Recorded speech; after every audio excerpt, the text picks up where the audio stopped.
민경욱 의원님 안녕하십니까? 네, 안녕하십니까? 예, 안녕하십니까? 제가 네. 민희 의원님을 처음 뵀던 장소가 CPEC 행사였고 맞습니다. 플로리다에서 했던 올랜도. 맞아요. 예. 그리고 거기서 이제 연설을 하셨어요. 네, 연설했습니다. 한 20분 하셨는데 너무 연설 잘하셨습니다. 아, 네. 20분 같이 생각되죠? 6분이었습니다. 아, 그래요? 그러셨구나. 네, 그런데 네. 만족스러운 내용이었죠. 그 시간을 짧게 하라는 예. 압박감이 있어서 네. 제가 그 관중들이랑 좀 호흡을 길게 갈 수 있었는데 네. 그걸 못한 아쉬움은 있지만 내용은 잘 전달됐다고 생각합니다. 네. 예. 그러니까 한국에서 정치인들 중에서 부정선거를 전면적으로 이렇게 내세우고 이게 대한민국에서 가장 큰 문제다라고 외치셨던 분이 민경욱 의원이셨습니다. 어떤 점들이 이거 한국에 대한민국에 이렇게 부정선거가 만연해 있구나 하고 확신 갖게 됐나요? 좀 요약하자면. 사실은 그 선거 운동을 하면서 저는 그 공천에서 배제되는 네.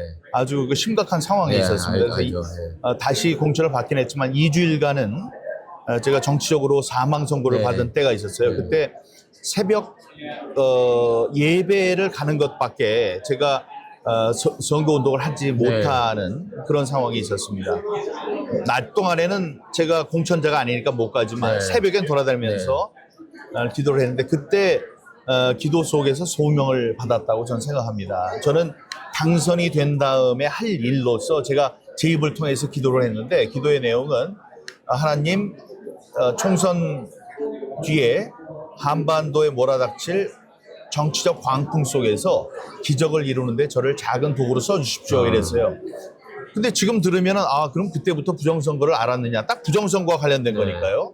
일어난 상황을 보면 그렇잖아요. 네. 근데 그게 아닙니다. 저는 당연히 공천을 받고 당연히 당선이 되고 네. 그래서 재선 의원으로서 당연히 우리 당이 원내에 다수 당이 돼서 네. 그때까지 민주당이 만들어온 악법들을 다시 이제 돌리는데 네. 많은 이제 공력이 필요하고 서로 이제 싸움이 있을 텐데 그때에 내가 싸움을 잘하는 사람이니까 네. 그때 이제 쓰임을 좀 받겠구나. 또 대통령 선거가 있으니까 네. 그때도 대통령을 만드는데 도움을 줄 수 있겠구나 이런 생각에서 했던 기도예요. 네. 근데 끝나고 난 다음에 바로 부정선거를 알게 됐습니다. 그거는 뭐 자명한 일이에요. 지금 보니까 제가 당일 투표에서 6천 표를 이겼는데 당일 네. 투표 이렇게 많죠. 예. 3천 표를 이겼는데 네.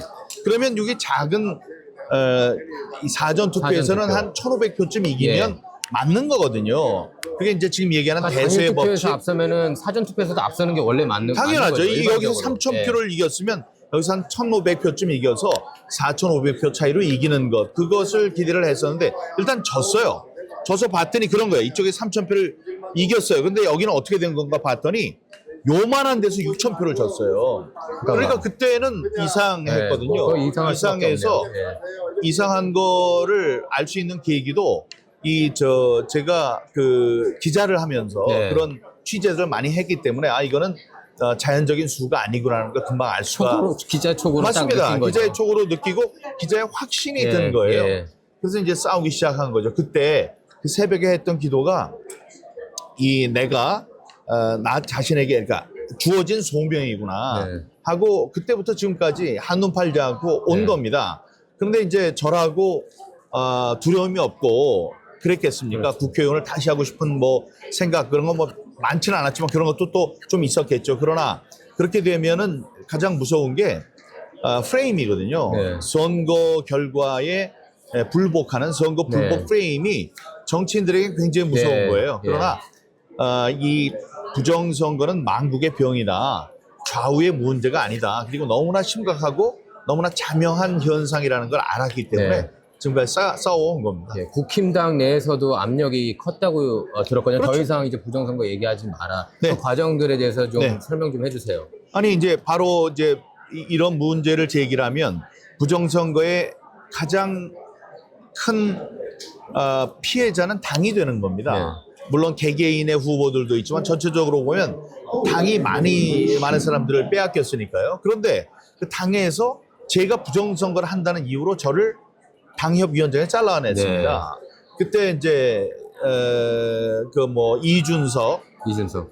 같은 하태경, 뭐 부정선거 김근식, 없다고 하는 사람들. 지금까지 부정선거 네. 없다고 하는 사람들, 김종인 이런 네. 사람들이 이제 저를 쫓아낸 거거든요. 그러니까 그거는 어떤 또 문제가 있냐면 가장 큰 이 피해자인 당이 부정선거가 있다고 주장하는 저를 몰아냈기 때문에 네.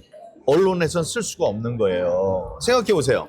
가장 큰 피해자가 부정선거에 대해서 막 이야기를 해야지. 그래도 쓸까 말까인데. 네.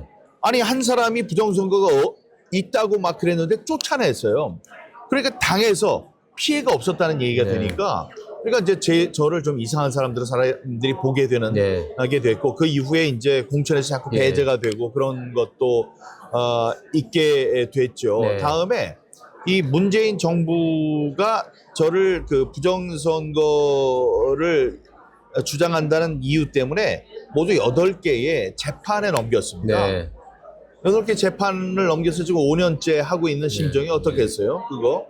근데 뭐 지금 저는 잘못한 것이 없다는 확신이 있으니까 네. 이렇게 담대하게 나갈 수 있지만 네. 그냥 보통 사람들이라면 뭐 전과가 하나도 없는 상태에서 무슨 경찰서에서 무슨 조사를 받은 일조차 없는 제가 한꺼번에 뭐 한 10여 개의 그 뭐 혐의로 조사를 받고 재판까지 받고 그러면서 심적, 물적, 물질적으로 네.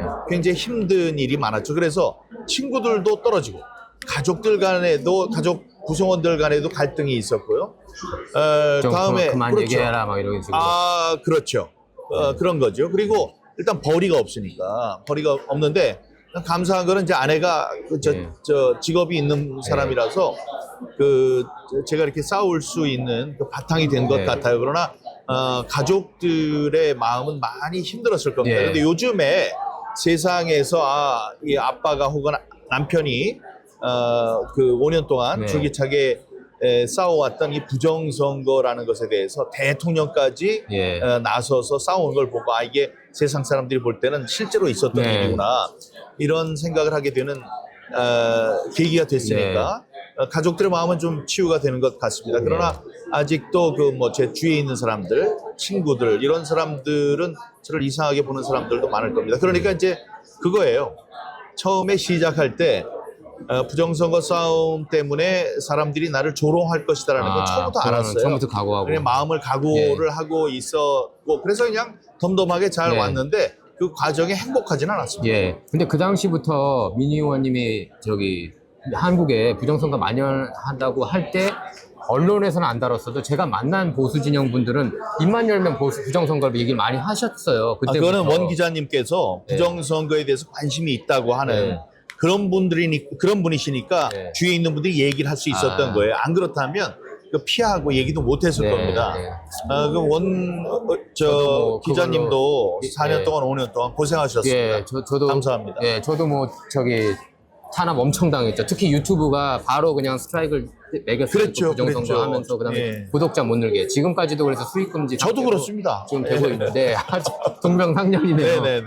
그래서 윤 대통령께서 계엄령을 선포했을 때만 해도 그게 부정선거 이슈 때문이라는 것은 몰랐어요. 모르셨어요. 몰랐어요. 정말로 몰랐습니다. 네. 그래서 아니 계엄을 선포하시네. 그러더니 금방 또 거두어들이네. 그러더니 이거 뭐 문제가 있는 모양이네. 이렇게 이제 받아들였는데 사람들이 뭐라 그러냐면은 선관위에 군인들을 보냈다. 네. 저는 그때까지만 해도 이 뭐 헌법 기관들이 몇 개 있지 않습니까? 네. 국회, 네. 선관위, 뭐 대법원, 뭐 이런 것, 헌법재판소 이런 것에 보낸 모양이지. 이렇게 생각을 했었어요. 근데 그게 아니더라고요. 그래서 깜짝 놀라게 됐죠. 전율을 느껴주셨을 것 같아요. 아니 정말이에요. 그거는. 며칠 동안은 멍하게 있었다니까. 네. 그런데 그 다음에는 윤석열 대통령이 얼마나 고맙던지요. 이 한 5년쯤 됐을 때는 우리가 부정선거 척결하여 정권 교체 이룩하자. 네. 이런 모토로 싸웠거든요. 그렇죠. 그러니까 우리는 목숨 걸고 싸운 거예요. 네. 저는 정말 죽을 뻔했죠. 네. 코로나 때문에 네. 죽을 뻔했는데 그런 거를 다 거치고 이 사람을 대통령을 만드는데 우리가 일익을 담당했다라고 생각을 하고 있는 거예요. 네. 부정선거 속에서도 당선이 되도록 우리가 노력을 했다고 했는데 아니 선거가 끝난 다음에 대통령이 되더니 2년 반 동안 아무 일도 안 하고 네. 심지어 제 지역구에 자기의 비서를 보냈어요. 그래서 저 공천을 컷오프 시키고 그 친구를 공천을 내보냈다고요. 내보내면 뭐합니까? 부정선거로 떨어지지. 그렇죠. 이제 그런 상황에서 쭉 갔기 때문에 마지막에 막 저주까지 했다니까요. 이 사람이 부정선거 얽힌 게 있구나. 그렇지 않으면 2년 반 동안 이럴 수가 있느냐라고 했었어요. 네. 근데 아주 정말 극적으로 이 부정선거에 자신의 목숨과 자기의 모든 권한과 자기의 직위와 이 모든 것을 걸고 정말 한판 큰 승부를 벌이고 있어서 정말 과거에 제가 가지고 있었던 섭섭함 같은 건 전부 다 사라지고 정말 너무 감사한 거예요. 네. 그래서 제가 미국까지 와서 네. 그 구명 운동을 벌이고 있는 것 아닙니까? 사실은 제가 여기 온 게 부정선거를 세상 사람들에게 알리는 것도 있지만 저의 가장 큰 목적은 여기서 제가 만날 수 있는 가장 높은 고위층의 사람을 만나서 윤석열 대통령에 대한 구명 운동을 벌이는 겁니다. 네. 예, 그래서 그것을 외쳐왔습니다. 실제로 이렇게 좀 고위직에 앉아 계신 했습니다. 트럼프 좀 접촉이 돼가지고 했습니다. 전하셨나요? 네.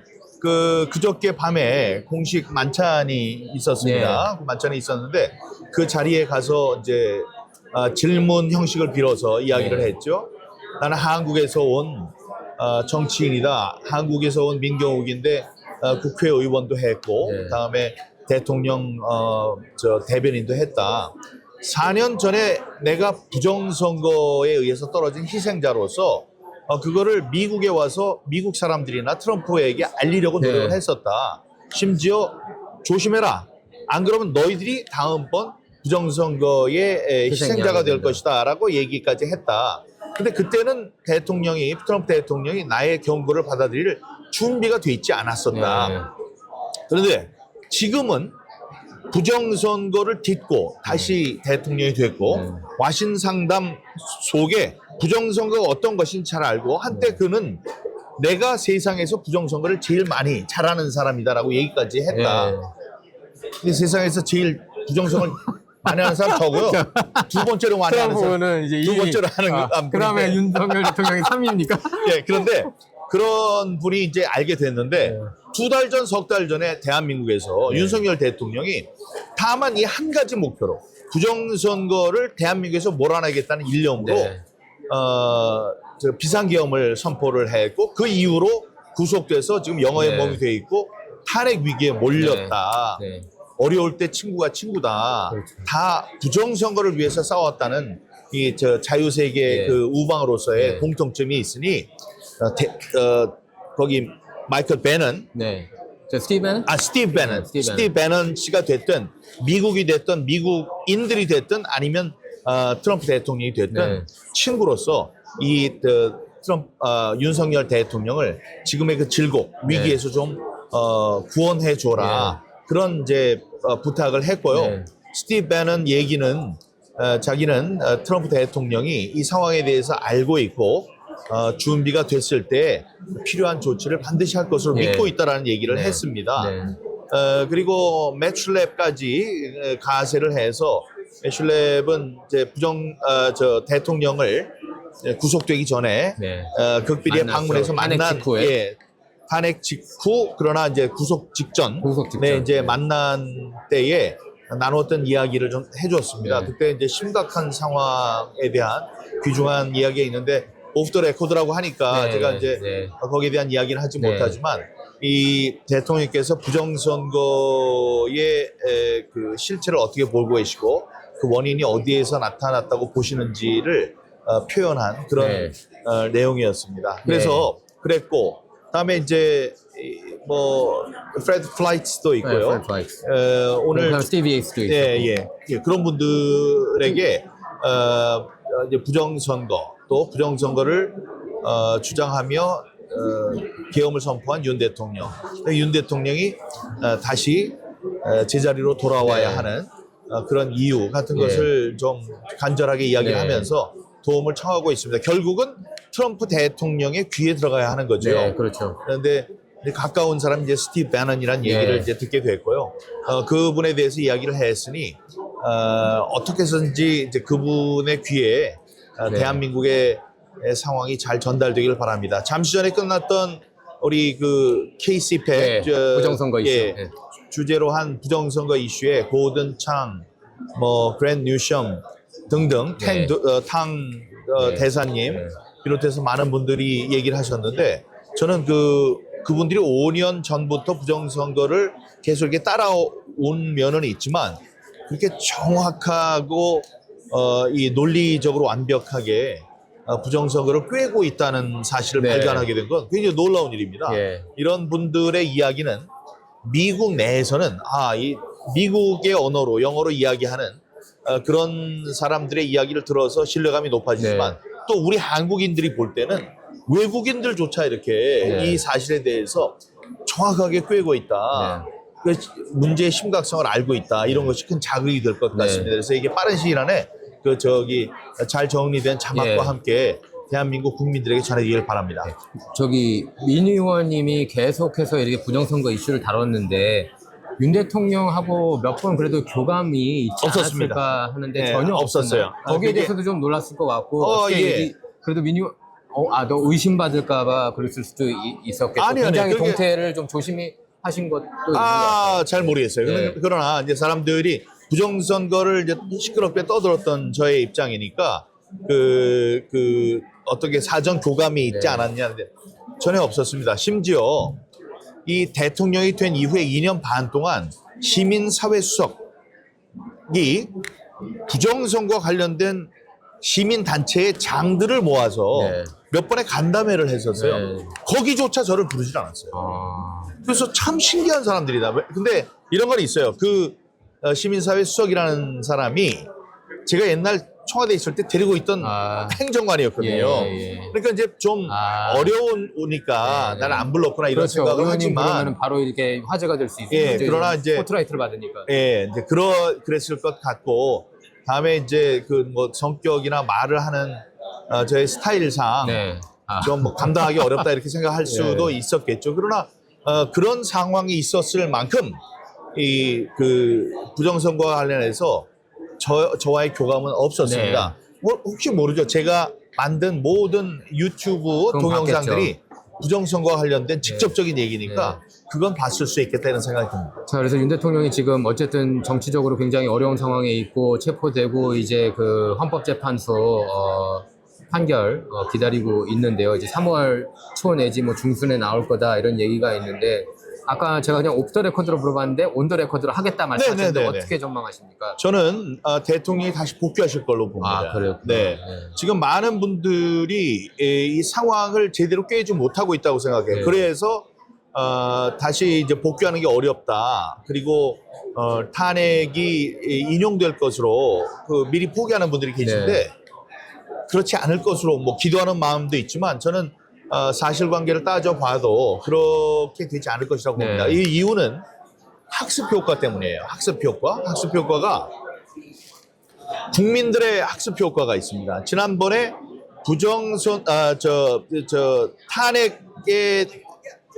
탄핵이란 사안이 있었을 때 사람들은 덩달아서 우파에 있는 사람들도 좌파에 있는 사람들에게 그냥 이렇게 덩달아서 부안해동하면서 아이고 나쁜 짓 했나 보지 뭐 아유 대통령에 있는 사람들 높은 사람들 싫어 한번 떨어지는 거 보자 이런 심정으로 그냥 휩쓸려 갔어요. 휩쓸려 가서 아무 죄가 없는 대통령을 5년 동안 옥살이를 시킨 그런 안타까운 마음을 갖고 있습니다. 죄의식을 갖고 있습니다. 쏠림 현상 때 그때 그냥 다 같이 그렇죠. 뭐 별로 저항이 처음엔 없었죠. 그렇습니다. 근데 지금은 다릅니다. 예, 지금은 그때 있었던 것 때문에 똑같이 바보같이 당하지 않겠다. 억울한 피해자를 만들지 않겠다. 이런 생각을 하고 있습니다. 그게 이제 국민들 차원에서의 학습 효과고 대통령으로 보면 대통령은 지난번 박근혜 대통령의 탄핵에 관여했던 사람이에요. 그다음에 법률가입니다. 그래서 어떤 상황으로 탄핵에 이르렀는지 잘 알고 있는 사람. 그러니까 어떤 걸 막아야지 탄핵에서 살아남을 수 있는지도 아는 사람입니다. 그리고 당시에 대통령은 저항을 포기했어요. 이거는 말이 안 되고 나를 그냥 올가 넣으려고 하는 거구나. 빠져나올 수가 없다. 그러나 지금 열심히 싸우고 있어요. 중요한 그 법률적 네. 상황마다 네. 중요한 이야기를 하면서 싸우고 있습니다. 다음에 저기는 어떻습니까? 지지율. 네. 지지율도 지지율이 지금 50% 넘어섰고 옛날에 박근혜 대통령 10% 미만이었어요. 4%까지 내려가셨죠. 그렇죠. 4%까지 네. 내려갔어요. 지금은 51%입니다. 그리고 아까 제가 대중의 학습 효과를 말씀드렸는데 그렇게 깨인 사람들 중에 가장 무서운 게 2030. 2030이 지금 몰려들어서 매일 하나씩의 노래를 만들어낼 정도예요. 네, 네. 그 2030은 잃을 것이 없고 그다음에 불공정한 것을 참지 못하는 사람들이거든요. 근데 그런 사람들이 한번 알게 되면 이 사람들을 막을 수가 네. 없습니다. 그런 현상으로 볼 때 이번에 상황은 지난번 무기력하게 당했던 박근혜 대통령의 탄핵과는 네. 다르다. 그래서 우리가 굉장히 어려운 네. 싸움이지만 또 미국의 태도도 있습니다. 당시에 미국의 태도는 관여하지 않으려고 했던 건데 또 관여하지 않을 수가 없어요. 두 대통령이 부정선거로 딱 묶여 있는 사람들이거든요. 그렇기 때문에 이 미국의 도움도 청할 수 있고 또 기대할 수 있는 상황이라서 우리가 각자 있는 자리에서 우리 원 기자님대로 저는 저대로 또 많은 2030대로 정치는 정치인, 법률가는 법률가대로 우리가 또 본인은 본인대로 이렇게 열심히 싸운다면 굉장히 어려운 싸움이지만 간발의 차이로 이기는 싸움이다. 지금 다큐멘터리도 우리가 만든 게 4개인데 지금 또 하나가 만들어지고 있어요. 2개가 만들어지고 있는 중입니다. 하나는 지금 사람들이 존재를 모를 텐데 그렇게 사람들을 알리려는 노력들이 있어서 우리는 간절한 마음을 담아서 싸우면 반드시 이기는 싸움이다. 저는 그렇게 생각합니다. 알겠습니다. 민 의원님도 정치적으로 좀 더 지금 화제가 되면서 다시 이렇게 정계 복귀가 가능한 시나리오가 열리고 있다고 봐요. 저는 마음을 내려놓고 좌우의 문제가 아니기 때문에 부정선거를 세상에서 없애야 된다. 이게 다음에 실현이 된다면요. 그거는 대통령보다도 더 훌륭한 일을 하는 겁니다. 그렇기 때문에 저는 그런 개인적인 욕심 이런 것을 앞세우진 않습니다. 네, 의원님 이렇게 시간 내주셔서 감사합니다. 감사합니다. 감사합니다. 감사합니다.